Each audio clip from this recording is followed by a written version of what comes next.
बड़ी खबर, गंदम की कीमत में 500 रुपए फी मन तेजी, आज 3,3100 रेट पहुंच गए। गंदम की बड़ी खबर से आपको अपडेट करें, यानी गंदम की कीमत में आज के दिन ही 500 रुपए तक की फी मन यानी 500 से 600 रुपए फी मन तेजी देखी जा रही है। वीडियो को लास्ट तक देखें, चैनल पर नए तो चैनल को सब्सक्राइब कर दें, लाइक कर दें। इंशाल्लाह अल्लाह ताला ने चाहा तो किसानों की परेशानी खत्म। जिन भाइयों ने गंदम रखी हुई है, किसान भाइयों और स्टाकियों को बड़ी खुशखबरी के गंदम की कीमत फिर एक मरतबा ऊंची उड़ान शुरू हो चुकी है। गंदम की कीमत में 500 रुपए तक की तेजी देखी जा रही है। रहीम जर खान गला मंडी सादकाबाद में 2800 से लेकर 2930 रुपए तक, जबकि फ्लोर मिल वालों के रेट्स हैं 2750 से 2800 रुपए तक। तमाम गला मंडियों और फ्लोर मिल के इस टाइम शानदार तेजी हो चुकी है गंदम की कीमतों में। रहीम जर खान गला मंडी में मिल क्वालिटी गंदम 2800 से 2750, जबकि गोल्डन माल 2880 से 2830 रुपए और चक्की क्वालिटी गंदम 2900 से 3000 रुपए। फुटाबास गला मंडी में भी गंदम की शरह बाजार तेज रही, 2750 से 2800 रुपए तक चक्की quality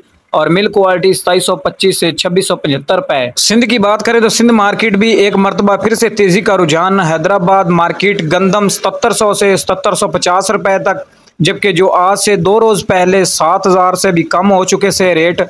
Karachi local Sindh market 7850 से कराची पंजाब 7400 रुपए तक 100 किलो के हिसाब से रेट्स बन चुके हैं मार्केट में। बहुत से किसानों को उम्मीद ही खत्म हो गई थी कि अब गंदम के रेट मजीद नहीं बढ़ सकते। किसान बहुत ही परेशानी के आलम में थे, तो इंशाल्लाह मार्केट बेहतर हो गई है।